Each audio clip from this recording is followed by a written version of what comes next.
우리는 지난주 성탄을 앞두고 그리고 성탄일 이제 요한복음 3장의 이야기를 나누었습니다. 요한복음 3장에서 무슨 이야기를 나눴었죠? 무슨 이야기를 나눴었죠? 자, 우리 그 등장인물이 누구였습니까? 니고데모와 함께 나누는 이 영생과 구원의 이야기였습니다.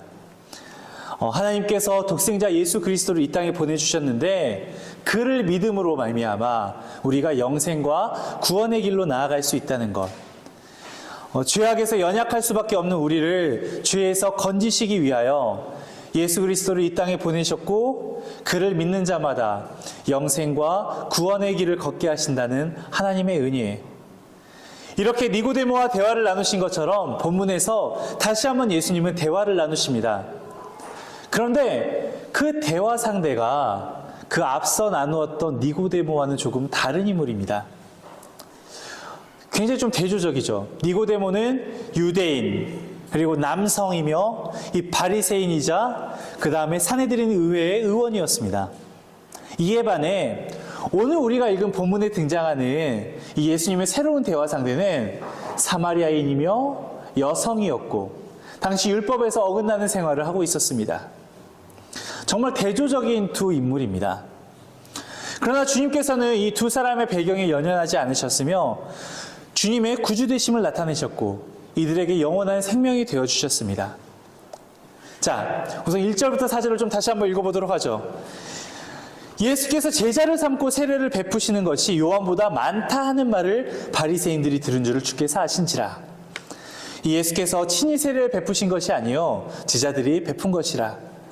유대를 떠나사 다시 갈릴리로 가실새 이 사마리아를 통과하여야 하겠는지라. 이 예수님께서 유대에서의 사역을 중단하시고 갈릴리로 가신 그 이유를 나타냅니다. 그것은 이제 바리새인들이 예수님의 사역과 그 다음에 세례 요한의 사역을 막 비교하기 시작한 것입니다. 야, 너 이야기 들었어? 요새 예수라는 사람이 이런 일을 하고 다닌대. 그래? 아니, 저기 광야에 있는 세례 요한 같은 그런 사람 아니야 하면서 서로 막 이렇게 비교를 하기 시작하는 거예요. 예수님께서는 또한 요한의 사역을 존중하셨으며 이제 요한이 사역하고 있는 유대를 떠나서 이제 갈릴리로 올라가셨습니다. 오늘 설교를 준비하면서 여러 주석과 연구를 살피는데 일부 주석들은 이걸 가리켜서 사마리아인들을 유대인들이 혐오하기 때문에 이 사마리아 땅을 지나가는 것이 아니라 우회해서 돌아가는 길을 선택했다. 이 수가성 쪽 길을 이제 진입로를 선택했다라고도 하는데 사실 제 생각은 조금 다릅니다. 왜냐하면 주님께서는 갈릴리로 가실 때 먼 길을 굳이 우회하실 필요가 없었어요. 왜냐하면은 사마리아인을 향한 당시 유대인의 혐오와는 달리 예수님은 그들에게도 똑같이 대하시고 또 어떤 혐오나 편견으로 대하지 않으셨기 때문입니다. 이제 예수님께서 저녁 한 6시쯤이라고 여기 적혀 있는데 우리가 생각하는 아침 6시나 저녁 6시로 생각을 하시면 안 됩니다. 그러니까 지금 우리가 계산하고 있는 이 시간으로 따지면은 정오쯤, 그러니까 한낮에 이 야곱의 우물이 있는 수가라는 동네에 도착하셨습니다. 자, 한낮이라고 말씀드렸죠. 이 한낮의 열기와 긴 여정으로 예수님께서 얼마나 또 목마르고 피곤하셨겠습니까? 그때 한 사마리아 여인이 그 정오에 한낮에 떼약볕에 있는데 그때 우물에 물을 기르러 옵니다. 당시 여인들은 이 태양의 열기가 뜨거운 시간을 피해서 그 이전이나 그 이후에 무리를 지어서 물을 길러 오곤 합니다. 따라서 이 여인이 의도적으로 정말 아무도 오지 않는 시간을 택해서 왔다는 것, 그게 오늘 예수님께서 6시쯤 오셨다는 것에 대한 대목입니다. 이 7절부터 9절입니다. 사마리아 여자 한 사람이 물을 길러 왔음에 예수께서 물을 좀 달라 하시니 이는 제자들이 먹을 것을 사러 그 동네에 들어갔음이러라. 이 사마리아 여자가 이르되 당신은 유대인으로서 어찌하여 사마리아의 여자인 다에게 물을 달라 하나이까? 이는 유대인이 사마리아인과 상종하지 아니함이로라. 예수님께서 홀로 이 온 우물에 온 이 사마리아 여인에게 물을 달라고 요청하셨을 때 이 여인은 당황했습니다. 왜 당황했냐면은 그 당시 유대인 남자들은 외간 유대인 여자들에게 어떤 인사라도 하는 것을 금했을 뿐 아니라 당시 유대인들과 사마리아인들 사이가 매우 좋지 않아 서로 상종치 않았기 때문입니다. 심지어 9절의 표현을 보니 유대인이 사마리아인과 상종하지 아니함이러라 라고 이렇게 적혀 있는데, 이 문자적으로 표현하면은 유대인들은 사마리아인과 같은 그릇을 사용하지 않았다는 것입니다. 만약 사마리아 여인이 예수님의 요청에 응한다면은 예수님은 그녀가 가진 물그릇으로 물을 마시게 되며, 이 일은 유대인에게 자신의 정결함을 훼손하는 것을 의미합니다. 우리가 생각했을 때는 그냥 아니 좀 너가 쓰던 컵 내가 좀 쓰면 안 되냐 이렇게 생각을 할 수 있지 않겠습니까? 지난 10월 말이었습니다. 10월 24일로 기억하는데, 같은 문화권에 있는 이제 무함마드 빈 살만이라고 하는 이 사우디의 이제 왕세자가 우리나라에 찾아왔습니다. 당시 이제 그때만 하더라도 여러 가지 좀 문제들이 있어서 또 이제 부산 엑스포 유치를 앞두고서 이까지 경쟁하는 탓에 저희가 원했던 이제 외교적 성과를 거두지 못해 아쉬운 결과도 나왔다고 합니다만, 그럼에도 불구하고 단지 한 20시간 그 사람이 머무는 일거수일투족이 굉장히 화제가 되었습니다. 네옴시티에 참여하기 위해서 정말 우리가 쉽게 보기 어려운 재계 총수들이 한자리에 모여서 정말 줄지어서 회담을 갖는 것도 화제가 됐었고요. 또 이런 공적인 모습 외에도 한 20시간만 우리나라에 머물렀음에도 불구하고 그 롯데 호텔에 한 400여 개의 객실을 한 번에 예약하면서 이 방값으로만 20억을 썼다고 하더라고요. 뭐 객실의 유리들도 다 방탄 유리로 바꾸게 되고, 그 다음에 다 떠나간 뒤에도 모발이나 지문들이 생체 정보를 지우기 위해서 보안 요원들이 일주일 동안 남아가지고 작업을 했다는 것도 참 화제를 낳았습니다. 근데 그중 재밌었던 것 중 하나가 이거였습니다. 그 한국에 머무는 20시간 동안 이 숙소에서 아침 식사랑 오후 다과를 하는데, 이때 사용할 용도로 이 1억 원어치의 식기를 새로 사들였다고 합니다. 그런데 여기에는 사실은 우리가 이런 이해가 좀 필요합니다. 그냥 사치하려고 1억 원어치 새 식기를 산 게 아닙니다. 뭐냐면은 이 이슬람 문화권에서는 정결하다고 일컬어지는 할랄 음식만을 먹어야 되는데, 할랄 음식이 닿지 않았던, 그러니까 다른 음식이 닿은 조리도구와 식기를 사용하는 것도 그 사람들이 거부하기 때문입니다. 왜냐면은 그 정결하지 않은 음식이 담았던 식기를 내가 사용하는 것은 내가 다시금 나의 정결함이 훼손되는, 내가 부정한 자가 되는 것이기 때문입니다. 그러다 보니 이 남들이 사용하지 않는 새 식기를 사서 거기에 음식을 담느라 1억 원어치의 새 식기를 사들이고, 또 주방을 통째로 빌려서 이 사우디에서 데려온 요리사들이 만든 이 음식을 새 식기에 담아서 먹었다고 합니다. 이제 좀 이 사람들의 그 정결함에 대한 게 이해가 가시죠? 그러니까 유대인들도 아랍인들이 할랄 음식을 먹듯이 코셔를 먹잖아요. 그러니까 우리가 그냥 아유 누가 입된 음식, 입된 컵이네, 아유 우물가에서 그것 좀 쓰시지, 이런 개념이 아니라 당시 이게 굉장히 민감한 부분이었다는 것입니다. 그런데 이 사마리아 여인에게 와서 물을 달라 하시니 여인이 엄청 당황합니다. 그리고 이어지는 본문 10절입니다. 예수께서 대답하여 이르시되 네가 만일 하나님의 선물과 또 네게 물 좀 달라 하는 이가 누구인 줄 알았더라면은 네가 그에게 구하였을 것이요 그가 생수를 네게 주었으리라. 예수님은 사마리아 여인에게 물을 달라 요청하였지만, 예수님의 요청은 그 여인에게 생수를 주시기 위한 은혜의 요청이었습니다. 이 생수는 이중적인 의미를 가지고 있습니다. 문자적으로 생수는 이 샘에서 흘러나오는 정말 신선한 물입니다. 한 해 대부분이 지독하게 메말라 있는 레반트 지역에서 사람들은 이 신선한 물을 아주 귀하게 여겼습니다. 문자적인 의미뿐만 아니라 이 생수는 구약에서 하나님의 신실하심, 은혜, 하나님을 아는 지식과 영생, 성령의 능력에 대한 비유로 등장을 하고 합니다. 그러니까 예수님께서 여인에게 주시겠다는 생수는 오직 세상의 구주이신 예수님만이 주실 수 있는 영생, 바로 이 이야기 앞에 등장하였던 니고데모와의 대화에서 이야기 나누었던 그 영생수를 이야기합니다.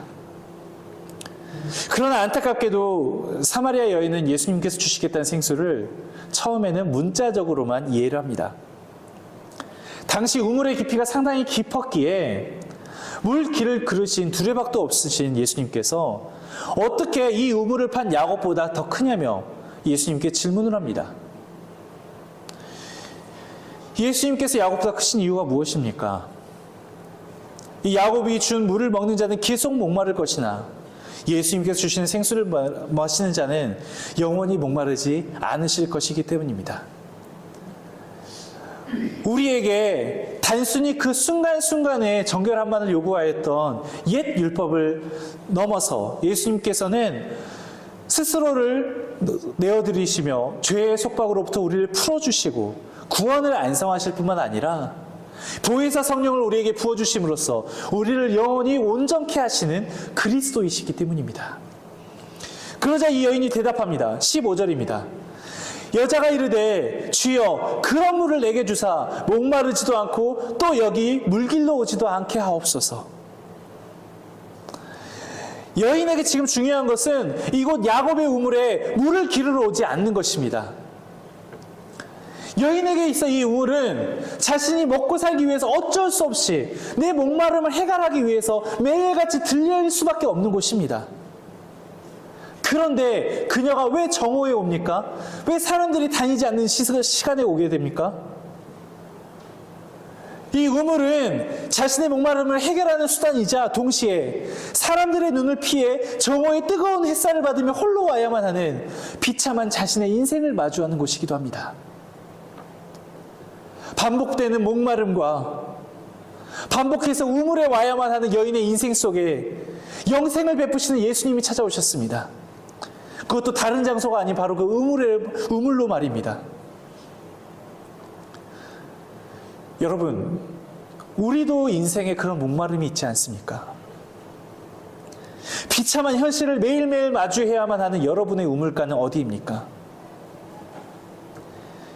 현실의 문제에 얽매여서 하루하루 살아가는 우리에게 그런 우리의 인생에 주님 찾아오셔서 이 땅에서 겪는 우리의 목마름을 통해 영혼의 목마름을 깨닫게 하시고 현실의 문제를 도구 삼으셔서 영원토록 솟아나는 샘물인 영생을 얻게 하실 줄 믿습니다. 지금 겪고 있는 고난, 아픔, 실패 속에 찾아오시는 주님으로 말미암아 영생을 바라보는 우리 모두가 되기를 소망합니다. 그런 예수님의 이야기는 여기서 그치지 않습니다. 16절부터 18절의 내용입니다. 이르시되 가서 내 남편을 불러오라. 여자가 대답하여 이르되 나는 남편이 없나이다. 예수께서 이르시되 네가 남편이 없다 하는 말이 옳도다. 너에게 남편 5이 있었고 지금 있는 자도 네 남편이 아니니 네 말이 참되도다. 지금 예수님께서 여인에게 네 남편을 불러오라고 말씀하신 것은 현재 그녀를 메마른 인생으로 이끈 세상적인 갈망을 들춰내기 위함입니다. 오늘 우리가 읽은 본문만으로는 이 앞선 남편들이 모두 죽은 것인지 남편들에게 차례차례 버림받은 것인지 알 수 있는 정보가 없습니다. 다만 우리가 알 수 있는 것은 그를 통해 그녀가 지금 변화무쌍한 이 결혼 생활을 하였고 또한 현재도 정상적이지 않은 결혼 생활을 하고 있다는 것입니다. 이 여인이라고 왜 평범한 가정을 꾸리면서 행복하게 살고 싶지 않겠습니까? 그리고 예수님께서는 왜 이 여인이 가지고 있는 숨기고만 싶어하는 그 아픈 과거와 수치스러운 현실을 굳이 들춰내십니까? 자신의 힘과 노력으로 행복을 움켜쥐려고 그토록 몸부림쳤던 대가가 과연 무엇이었으며 메마른 인생을 시원하게 해줄 수 있는 것이 이 땅에 결코 없다는 것을 절실히 깨닫게 하기 위함입니다. 이 땅에 속한 인생으로 이 땅의 것을 바라보던 여인에게 저 하늘에서 오신 예수 그리스도께서 그 여인으로 하여금 하늘의 것, 영원한 생명을 바라보도록 하십니다. 그러자 이제 예수님을 바라보는 이 여인의 시선이 바뀝니다. 19절입니다. 여자가 이르되 주여 내가 보니 선지자로소이다. 우리 조상들은 이 산에서 예배하였는데 당신들의 말은 예배할 곳이 예루살렘에 있다 하더이다. 그러니까 예수님과 이 여인의 대화 주제가 생수에서 남편 그리고 예배로 옮기는 것은 실은 결코 어색한 전개가 아닙니다. 이 예배가 세속적인 것과는 달리 이 땅의 것을 갈망하던 사람이 하늘로부터 오는 그 생명을 갈망하는 영적인 행위이기 때문입니다. 이 여인은 예수님께 어느 곳에서 드리는 예배가 하나님께서 받으시는 참된 예배입니까? 라고 묻습니다. 여기에는 한 가지 우리가 좀 알아야 되는 전제 지식이 있습니다. 당시 유대인과 사마리아인들 사이에서는 예배 장소를 두고서 열띤 신학적인 논쟁이 있었습니다. 유대인들은 하나님께서 이제 다윗에게 약속하셨고 또 그 아들 솔로몬을 통해서 짓도록, 이 성전을 짓도록 하셨던 그 성전이 있는 예루살렘, 그 예루살렘이 하나님을 예배하는 처소라고 믿었었습니다. 그런데 사마리아인들은 이 모세오경만을 하나님의 말씀으로 인정을 했기 때문에 이 모세오경 뒤에, 그러니까 창세기, 출애굽기, 레위기, 민수기, 신명기까지만 있었기 때문에 그 뒤에 나오는 다윗에 대한 이야기라든지 솔로몬에 대한 이야기들을 받아들이지 않았습니다.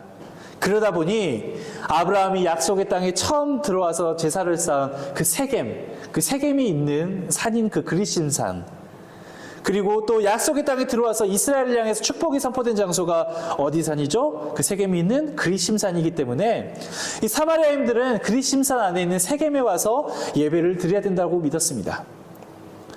이러한 신앙적인 갈등 속에서 이 여인은 그래, 이분이라면은 여기에 대한 정답을 갖고 계시겠거니 내가 어디서 드리는 예배가 정말 참된 예배인지 물어보고 이제 그렇게 해야겠다 결단하고선 예수님께 묻는 것입니다.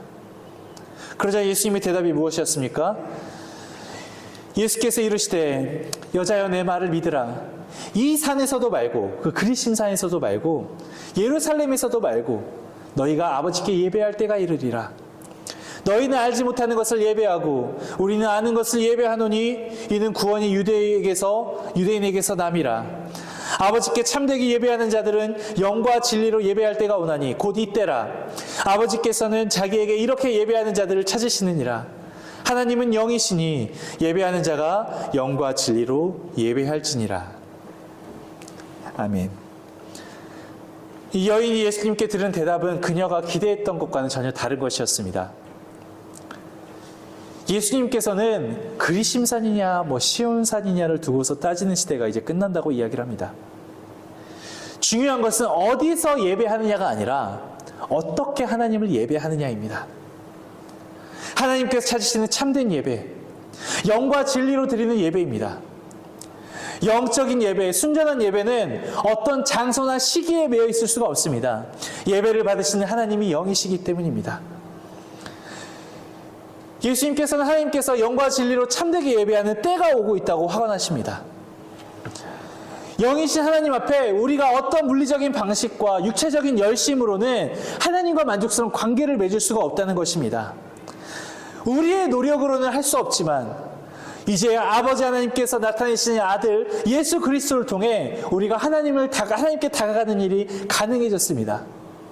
따라서 참된 예배는 예수 그리스도 안에서 예수 그리스도를 통해 드리는 예배입니다. 예수 그리스도께서 나타내시는 진리, 예수 그리스도를 통해 허락된 성령을 통해서만이 우리가 하나님을 알 수 있고 또 아버지께 참되게 예배를 드릴 수 있습니다. 그렇게 나온 대답이 25절, 26절의 말씀입니다. 여자가 이르되 메시아 곧 그리스도라 하시는 이가 오실 줄을 내가 아노니 그가 오시면 모든 것을 우리에게 알려주시리이다. 예수께서 이르시되 네가 말하는 내가 그러하신지라. 주님께서 여인에게 내가 말하는 내가, 그러니까 너가 말하는 내가 그라고 말씀하심으로 여인은 드디어 주님을 알게 되었습니다. 한낮 홀로 찾아온 우물가에서 만난 그분, 자신과 같이 뜨거운 햇살을 피해 피곤에 지쳐 계시는 그분, 저 유대인이면서 사마리아인인 자신에게 물을 달라 요청하셨던 그분, 자신에게 영원히 목마르지 않을 생수를 주겠다며 자신이 야곱보다 크다고 말씀하신 그분,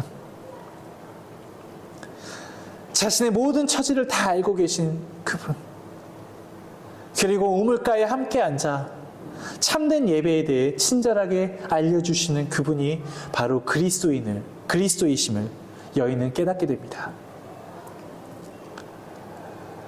오늘 저녁 송구영신 예배 때 이제 방금 저희가 이야기한 23절, 24절 내용으로 좀 다시 한번 이야기를 하겠지만 2023년도의 마지막 주일 오늘 이 이야기를 저희가 다루는 데는 이유가 있습니다. 물론 내년도의 표의 주제 말씀이기도 하지만 이 주님은 우리의 삶의 현장에서 우리에게 계속해서 말씀하신다는 겁니다. 지난 한 해의 삶 가운데 정말 오늘 본문 속의 여인처럼 다사다난했던 한 해. 물론 지난 삶이 은혜요 감사입니다만 때론 어렵고 힘든 삶이 찾아오기도 합니다. 그러나 우리가 낙심하지 않고 항상 기도할 수 있는 것은 정말 메마른 삶의 자리일지라도, 내 앞에 어두운 삶의 자리가 찾아온 것 같을지라도 주님께서 우리에게 영원히 솟아나는 생명의 근원 되시기 때문입니다. 오늘 이 시간 여러분에게 찾아오셔서 오늘을 살아갈 힘을, 내일을 살아갈 힘을, 내가 절망하고 낙담하지 않고 주님 손 붙잡고 이겨나가게 하실 새 힘을 여러분에게 부어주심을 믿습니다. 오늘도 우리에게 그렇게 새 힘을 부어주시기 위해 찾아오라고 말씀하시는 주님과 동행하는 삶을 살아가시기를 주의 이름으로 축복합니다. 함께 기도하겠습니다.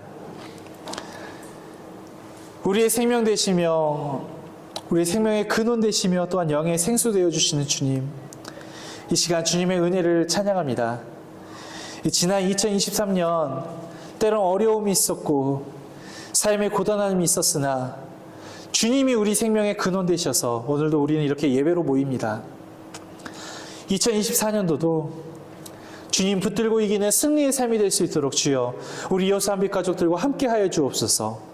예수 그리스도 이름으로 기도드립니다. 아멘.